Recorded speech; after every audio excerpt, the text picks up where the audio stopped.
ஹர்முஸ் நீர்நிலை என்றால் என்ன?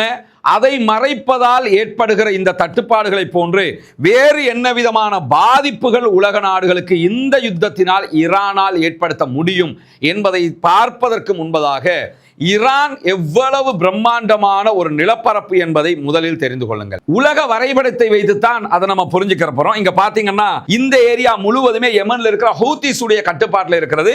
இதுவரைக்கும் ஹூத்திஸ் மிரட்டிக்கிட்டு இருக்கிறாங்களே தவிர களத்துக்கு வரல. இந்த யுத்தம் உச்சமாக நடந்தால் ரெட் சீலையும் நாங்க தாக்குதல் நடத்துவோம், அதை மூடுவோம் இருக்கிறாங்க.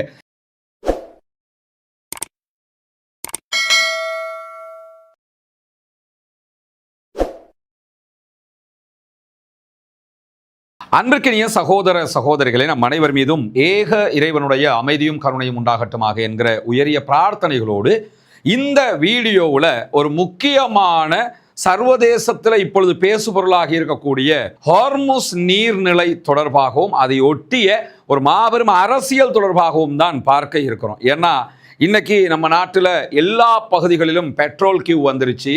பெட்ரோல் வரிசையில் நின்று பெட்ரோல் எடுக்கிறோம். QR code system தந்துட்டாங்க.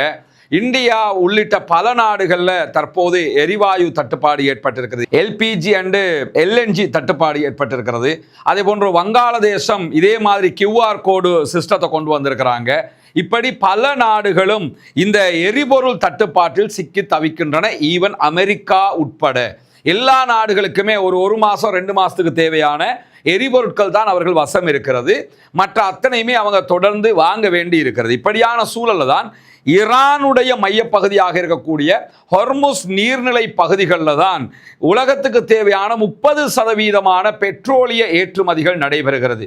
குறிப்பாக குவைத், பஹ்ரைன், கத்தரு, அபுதாபி, அதே போன்று சவுதி அரேபியா உள்ளிட்ட நாடுகளில் இருந்து ஈரானுக்கும் அரபு நாடுகளுக்கும் இடையில் இருக்கக்கூடிய ஹார்முஸ் நீர்நிலை பகுதிகளால் தான் எல்லா கப்பல்களும் பயணிக்கிறது. இதில் உலகத்திற்கு தேவையான 30% எண்ணெய் ஏற்றுமதி பொருட்கள் இதிலே பயணிக்கும். ஒரு நாளைக்கு குறைந்தது 20 மில்லியன் பெரல்கள், 20 மில்லியனா கிட்டத்தட்ட 2 கோடி பெரல்கள்ல பெட்ரோலியம் இந்த இடத்துல கைமாறும். அவ்வளவு முக்கியமான ஒரு பகுதியை தற்போது மறைத்து வைத்து அந்த பகுதிகளில் பயணிக்கக்கூடிய கப்பல்கள் மீதெல்லாம் கடுமையான தாக்குதல்களை நடத்தி கொண்டிருக்கிறது ஈரான். இதனால் தான் உலக அளவிலே தற்போது எரிபொருள் தட்டுப்பாடு ஏற்பட்டிருக்கிறது. ஹர்முஸ் நீர்நிலை என்றால் என்ன? அதை மறைப்பதால் ஏற்படுகிற இந்த தட்டுப்பாடுகளை போன்று வேறு என்ன விதமான பாதிப்புகள் உலக நாடுகளுக்கு இந்த யுத்தத்தினால் ஈரானால் ஏற்படுத்த முடியும் என்பதை பார்ப்பதற்கு முன்பதாக ஈரான் எவ்வளவு பிரம்மாண்டமான ஒரு நிலப்பரப்பு என்பதை முதலில் தெரிந்து கொள்ளுங்கள். உலக வரைபடத்தை வைத்துத்தான் அதை நம்ம புரிஞ்சுக்கிற போறோம். இங்க பாத்தீங்கன்னா உலக வரைபடத்தில் ஈரான் எவ்வளவு பிரம்மாண்டமான நிலப்பரப்பை கொண்டிருக்கிறது என்பதை நீங்க இதுல புரிஞ்சுக்கிற முடியும். இந்த பக்கமாக பகதாத், அதாவது ஒரு எல்லையாக ஈராக்கை எல்லையாக கொண்டிருக்கிற அதே நேரம் மறு எல்லையாக ஆப்கானிஸ்தானை அவர்கள் எல்லையாக வைத்திருக்கிறார்கள், பாகிஸ்தானை எல்லையாக வைத்திருக்கிறார்கள். இப்படி பல நாடுகளையும் எல்லையாக கொண்ட ஒரு நாடாக ஈரான் இருக்கிறது. அதை தாண்டி ஈரானுடைய இந்த கடல் பரப்பை நீங்க எடுத்துக்கிட்டீங்கன்னா கடற்பரப்புக்கு கரெக்டா நேர் எதிராக பல அரபு நாடுகள் இருப்பதை நீங்க பார்க்க முடியும். குறிப்பாக குவைத்து, பஹ்ரைன், கத்தர், யுஏஇ அரபு எமிரேட்ஸ், இந்த இடத்துல அதுக்குள் வரக்கூடிய துபை, அதே போன்று ஓமான், மஸ்கட் ஆகிய ஓமானுடைய தலைநகர் மஸ்கட், இந்த பகுதிகள் எல்லாமே அதனுடைய எதிர்த்த எல்லைகளாக வருவதை பார்க்கலாம். இந்த பகுதி தான் இந்த ஹார்முஸ் பகுதி என்று சொல்லப்படுகிறது. அதாவது பர்ஷியன் கல்ஃபுக்குள்ளே இருக்கக்கூடிய கரெக்டா இந்த பகுதி ஹார்முஸ் பகுதி என்று அழைக்கப்படுகிறது. ஒரு மிக பிரம்மாண்டமான நாடு ஈரான்.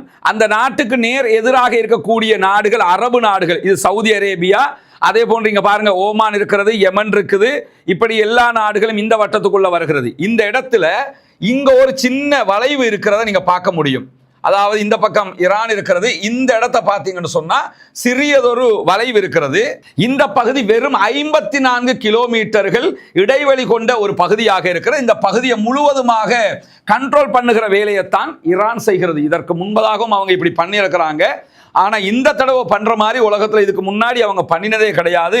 கடுமையான தாக்குதல்கள் இந்த இடத்துல நடத்தப்படுகிற காரணத்தினால இந்த பகுதிகளில் இருந்து எண்ணெய் எரிபொருட்களை ஏற்றுக்கொண்டு வரக்கூடிய கப்பல்களுக்கு இதற்கு வெளியில போகவும் முடியாமல் இருக்கிறது. வெளியில இருந்து வந்து உள்ள பொருட்களை ஏற்றிக்கிட்டு போகவும் முடியாமல் இருக்கிறது. எனவே அவங்க பஹ்ரைன்ல அல்லது கத்தர்ல, துபாயில, சவுதி அரேபியாவில் எங்க அவங்க எண்ணெய் ஏற்றுமதி செய்தாலும் இந்த இடத்தை தாண்டித்தான் போகணும். தாண்டி போகிற அமெரிக்க இஸ்ரேலிய கப்பல்கள் மேல அட்டாக் பண்ணுவாங்க.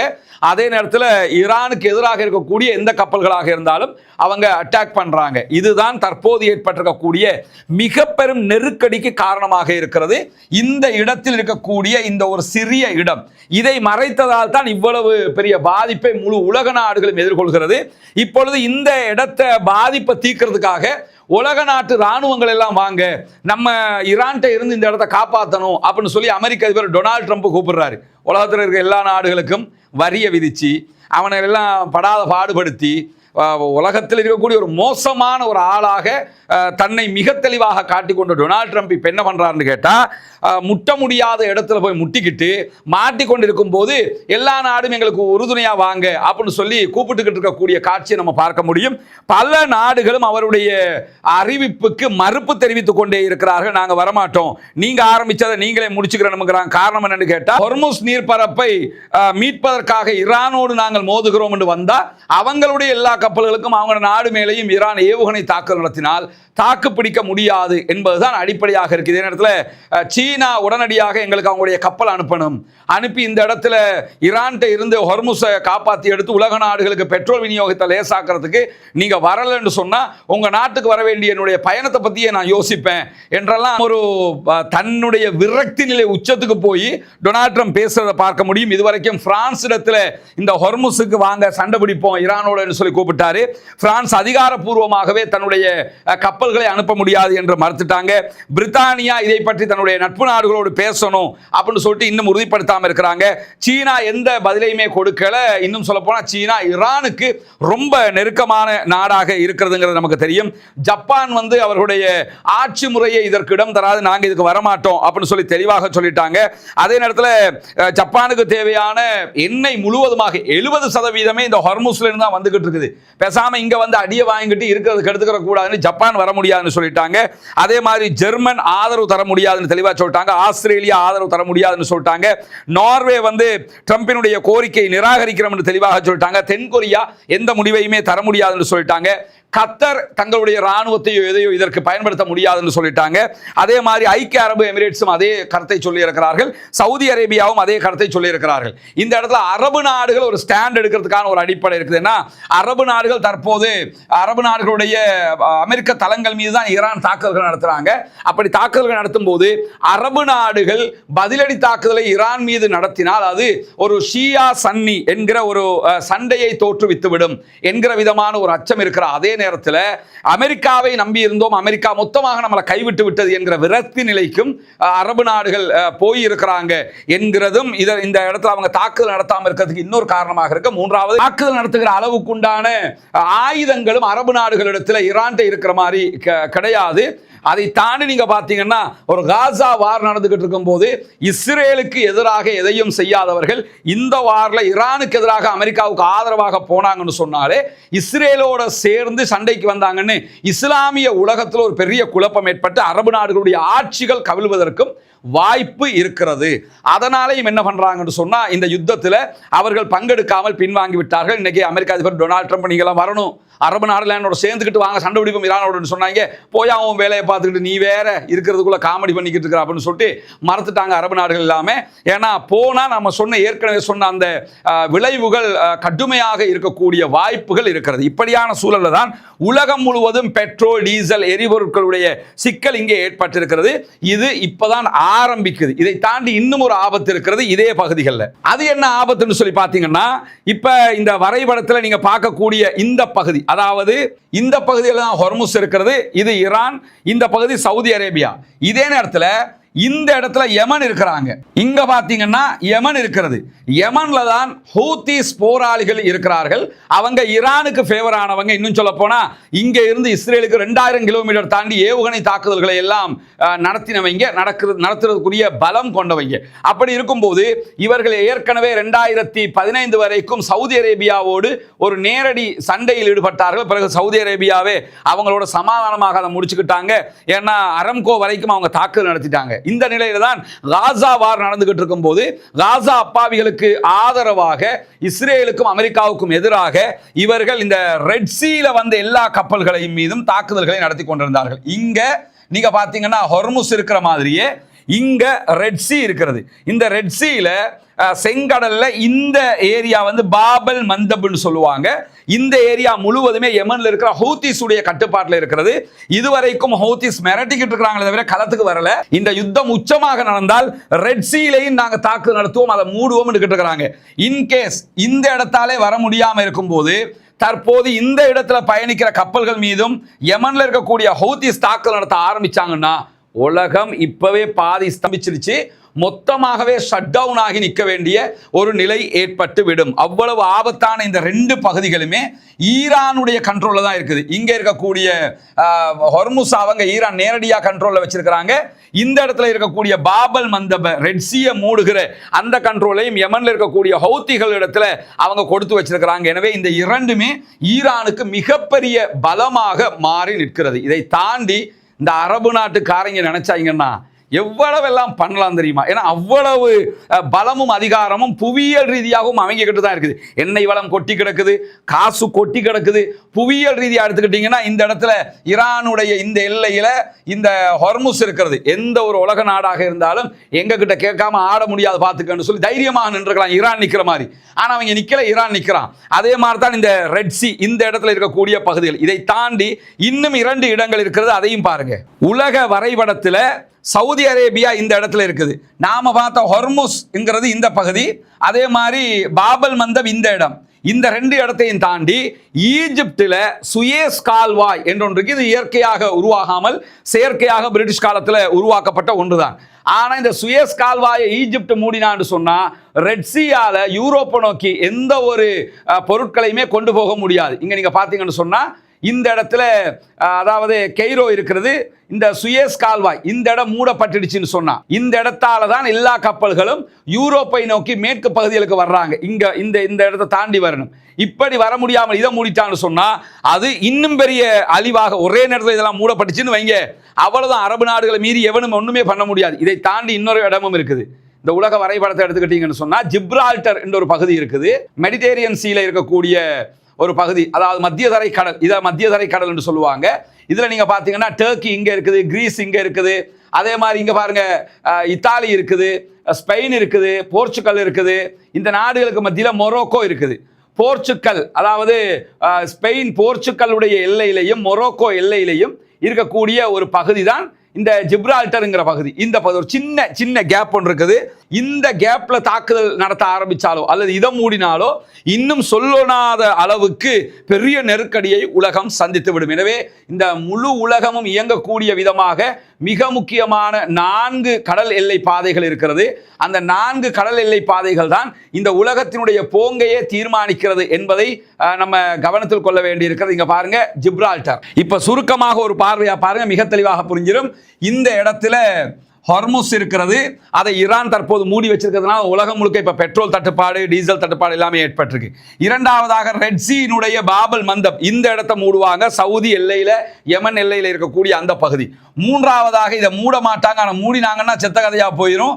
இது ஈஜிப்டினுடைய எல்லையில இருக்கக்கூடிய சுயஸ் கால்வாய். அதை தாண்டி இந்த இடத்துல இருக்கக்கூடிய ஜிப்ரால்டர் இது மூடப்பட்டதுன்னு சொன்னா யூரோப்புக்கு எதுவுமே போக முடியாது. மத்திய கிழக்கு நாடுகள்ல இருந்து இப்படி எடுத்துக்கிட்டு இதால போய் இப்படித்தான் போகணும். இதுல எதுவுமே போக முடியாம போயிடும். அப்படி போக முடியாமல் போனால் தாங்க முடியாத சிக்கல் ஏற்படும். ஏற்கனவே ரெட் சீல இங்க அடிச்சுக்கிட்டு இருக்கும்போது நிறைய கப்பல் என்ன செஞ்சான்னா இப்படி சுத்தி வந்தான். இப்படி சுத்தி வர்றனா சவுத் ஆப்பிரிக்காவை சுத்தி மடகஸ்காரால வந்து இப்படியே தான் பெருங்கடலுக்கோ அல்லது அரபு கடலுக்கோ வர வேண்டி வரும். இதெல்லாம் பெரிய இழப்பை உலக நாடுகளுக்கு தந்துவிடும். அதைத்தான் தற்போது ஈரான் கையில் எடுத்திருக்கிறது. ஈரான் எடுத்திருக்கக்கூடிய ஆயுதங்கள்லேயே மிக பலமான ஆயுதம் ஹொர்முஸை மூடி இருப்பது. இன்னும் அவங்க மிலிட்ரி கிளாஸ் ஒன்றும் பண்ணலைங்கிறாங்க.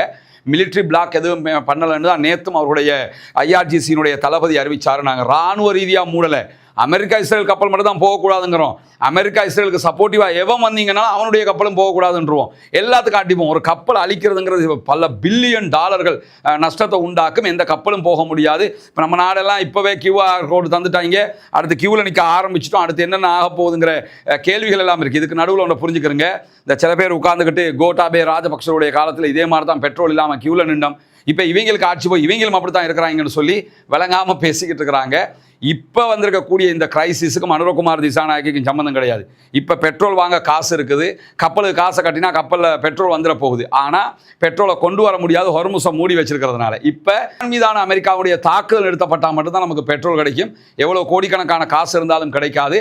எனவே ஒரு அற்புதமாக இயற்கையாக இறைவனால் உருவாக்கப்பட்டிருக்கக்கூடிய இந்த பகுதியை தற்போது ஈரான் கட்டுப்படுத்துகிறது. இதுதான் தற்போது இந்த பெட்ரோல் கிரைசிஸுக்கான அடிப்படை காரணமாக இருக்கு. அப்போ யோசிச்சு பாருங்க, எவ்வளவு பெரிய அருள் வளம் இந்த பகுதிகளில் இருக்கிறது. அந்த அருள் வளத்தை ஈரான் எப்படி ஆயுத பலத்தை உருவாக்கி கண்ட்ரோலுக்கு கொண்டு வந்துட்டாங்க.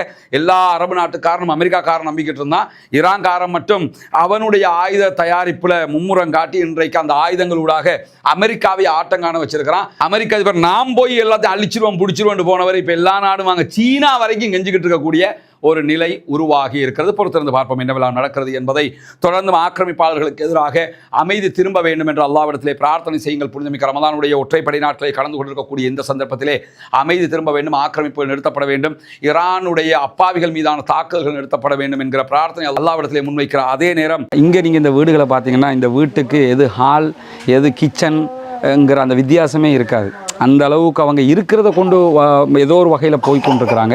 நீங்கள் அந்த காட்சிகளை பார்க்கும்போது உங்களுக்கு தெளிவாக புரியும்.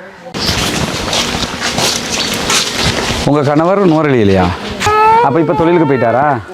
இனிய சகோதர சகோதரிகளே, தொடர்ந்து உங்களுக்கு தெரியும் நம்முடைய வீடியோக்களை பார்த்து வரக்கூடிய சகோதரிகளுக்கு ரமலானுடைய மாதத்தில் ஜகாத்து தான தர்மங்களை செய்யக்கூடிய சகோதரர்கள் மூலமாக இலங்கையினுடைய கிழக்கு மாகாணத்தினுடைய முதல் நகரமாக இருக்கக்கூடிய பொத்துவில்ல உள்ள இருக்கக்கூடிய சர்வோதயபுரம் என்கிற பகுதிகளில் ஹிஜ்ரத் நகர் என்கிற பகுதிகளில் தான் நம்ம இப்போ நிற்கிறோம். இந்த பகுதிகளில் இருக்கக்கூடிய இஸ்லாத்தை வாழ்வியலாக ஏற்றுக்கொண்டிருக்கக்கூடிய புதிதாக இஸ்லாத்தை ஏற்றுக்கொண்டிருக்கக்கூடிய சகோதரர்கள் படுகிற கஷ்டங்களை நம்ம அண்மை காலமாக பார்த்துருந்தோம்.